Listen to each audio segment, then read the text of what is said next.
He never saw her eyes, but he felt her love in every step. The first time Milo tried to chase the sunlight, he crashed into a garden fence. The flowers trembled. He whimpered, and in the soft rustle of petals, the world whispered what he already knew: Milo was blind. Born without sight, Milo had never seen the sky, never watched leaves drift in the wind, never caught the joy of a wagging tail in another dog. The world to him was a landscape of sound, scent, and soft sadness. People often passed him by in the shelter, their eyes flicking to other dogs with bright, eager gazes. Milo's tail would wag slow, hopeful, but no one stopped. No one saw him, until Luna. She was brought in on a rainy Tuesday, drenched, trembling, but with fire in her eyes. Luna was everything Milo wasn't: bold, vibrant, alive. A border collie mix with a tail that spun like a propeller and ears that twitched at every sound. She had been abandoned on the edge of a highway, found guarding a box of her puppies, each of them already taken to homes by the time she arrived at the shelter. But Luna wasn't broken by loss. She glowed, and she saw Milo. The first time they met, Milo didn't know what to do. He stood still in the corner of the play yard, nose lifted slightly toward the breeze. He sensed the grass, the dirt, the scent of a new dog. But instead of barking or lunging, Luna approached silently, then lay down just a few inches from him.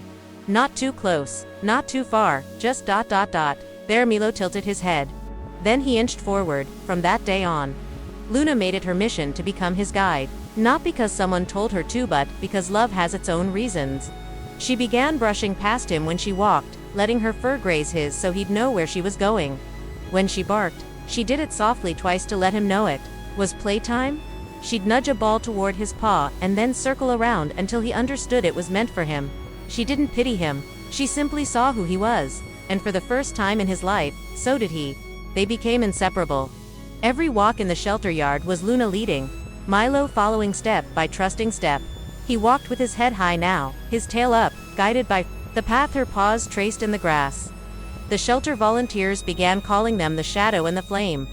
One dark and quiet, the other light and burning. They moved like a single being with two hearts. Then the adoption fair came. Families flooded in, faces bright, laughter loud, dogs barked, children squealed. Milo stood still near the gate, overwhelmed, but Luna pressed her shoulder into his and guided him behind a small bush where it was quieter. She licked his cheek. He rested his head on hers. Hours passed. No one asked about them. Until a woman in her 30s knelt by the bush, eyes welling up. She didn't speak at first. She just watched as Luna licked Milo's ear, and Milo leaned into her touch with utter peace. The woman finally whispered, "You don't see her, do you?" Milo turned toward her voice but didn't move. "But you know she's there." He wagged his tail once, and that's when she knew.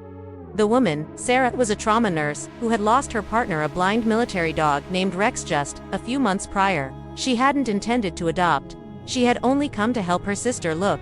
But seeing Milo and Luna, seeing the love in a language beyond words, shook something loose inside her. She adopted them both. The first night in their new home, Milo didn't whimper or cower like he had in the past. Luna walked every room with him, gently bumped the furniture so he could smell it, nudged him up the stairs, lay beside him on the couch. Sarah watched in awe.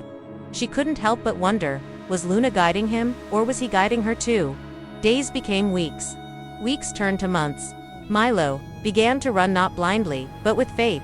When Luna barked once, he knew to follow. When she barked twice, he knew to stop.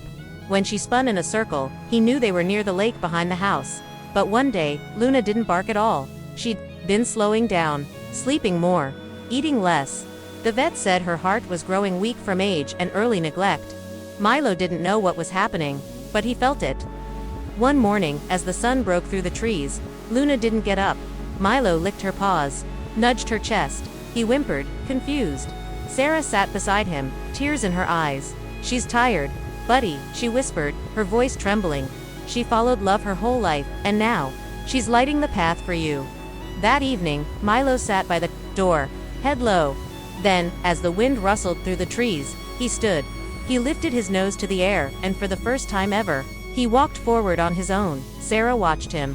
No barking, no nudges, just steady steps. And though his eyes were clouded, his heart was clear, because the path in front of him, though unseen, was still lit by love, Luna's love, and that kind of light never goes out. Years passed. Milo grew older. Slower, but never afraid. He became a therapy dog at the local hospital, where blind children and anxious veterans would rest their hands on his soft fur and feel a peace they couldn't explain, and every time he took a step into a new room, Sarah swore she saw something in him, not just confidence, but something more. He wasn't walking alone, he was still following her. Still on that love-lit path, and always would be.